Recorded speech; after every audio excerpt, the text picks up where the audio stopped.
Did you know that during the Cold War, a single wall split an entire city in half? And I don't mean metaphorically. I mean one day you could walk across the street, and the next day there was barbed wire, guards, and machine guns staring back at you. This was called the Berlin Wall, and it wasn't just a wall. It was the biggest shortcut of the Cold War, a quick fix to a problem that had been building for years. Let's talk about why the Berlin Wall was built, what life was like on both sides, and how it all came crashing down. After World War II, Germany looked nothing like the country we know today. Cities were destroyed, millions of people were displaced, and the Allies faced a huge question. How do we rebuild Germany without letting it become a threat again? The solution? Divide it. Germany was split into 4 occupation zones controlled by the United States, Britain, France, and the Soviet Union. And because Berlin was the capital, it was divided as well, even though it sat more than 100 miles inside Soviet-controlled territory. This meant one tiny island of democracy, West Berlin, was surrounded by communist East Germany. Imagine planting one McDonald's in the middle of North Korea. Yeah, that's basically how awkward this was. For a while, Berliners could still move freely across the city.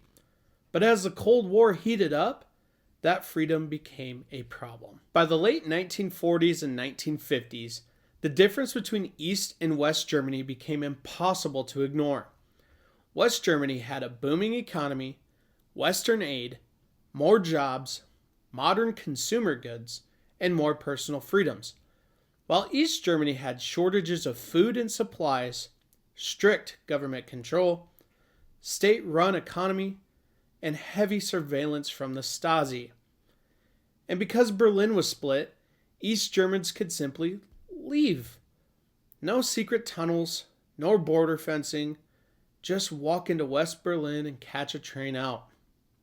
Between 1949 and 1961, around 3.5 million East Germans fled to the West. This included teachers, doctors, engineers, scientists, basically everyone East Germany couldn't afford to lose. This became known as the brain drain. East Germany was terrified because if too many more citizens left, the country might not survive. So on the night of August 12, 1961, East German leader Walter Ulbricht made his move. At around midnight, thousands of East German soldiers and workers unrolled miles of barbed wire. They hammered posts into the ground, blocked streets, and cut rail lines, all before sunrise. Berliners woke up to a city they no longer recognized. Families were separated instantly. Parents were cut off from their children. Workers who lived in one part of the city and worked in the other were suddenly stranded. Some people jumped from apartment windows facing West Berlin before the wire could be reinforced. The reaction around the world was disbelief. Did they really build a wall through the middle of a city? Yep, they really did. At first, it was just barbed wire, but the East German government knew they had to make it stronger, much stronger. Over the next months and years, the wall grew into a massive concrete barrier. By the 1970s, the Berlin Wall included concrete segments more than 12 feet tall, guard towers every 250 yards, floodlights illuminating everything at night, anti-vehicle trenches, attack dogs, electrified fencing, and the infamous death strip, which was a wide open area where escapees could be easily spotted. The death strip had raked sand or gravel to show footprints. Guards were ordered to shoot anyone trying to escape. This wasn't just a wall anymore. It was one of the most secure borders in the world. Still, people tried.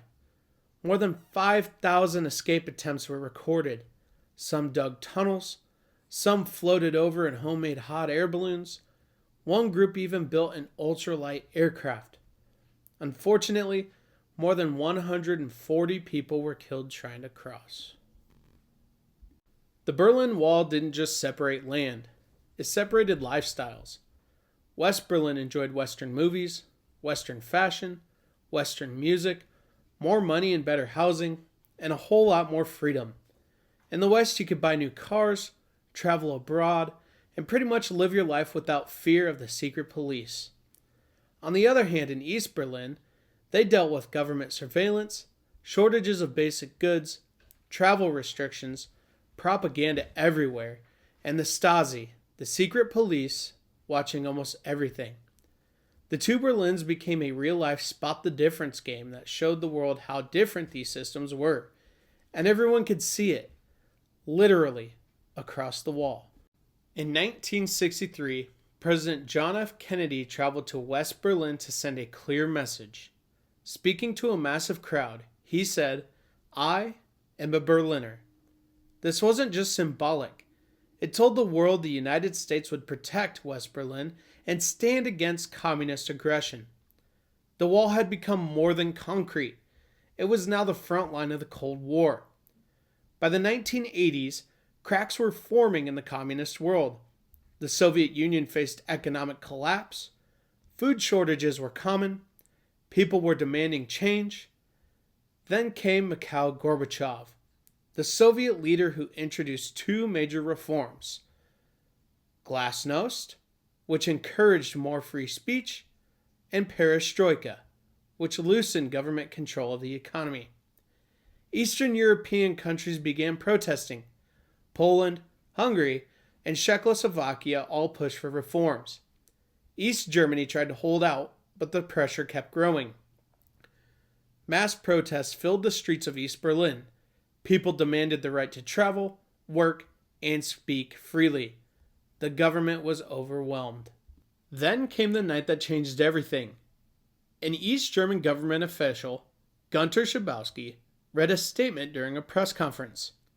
He mistakenly said that East Germans could cross the border effective immediately. He wasn't supposed to say that, and he definitely wasn't supposed to say immediately. But the broadcast went out live across East Germany.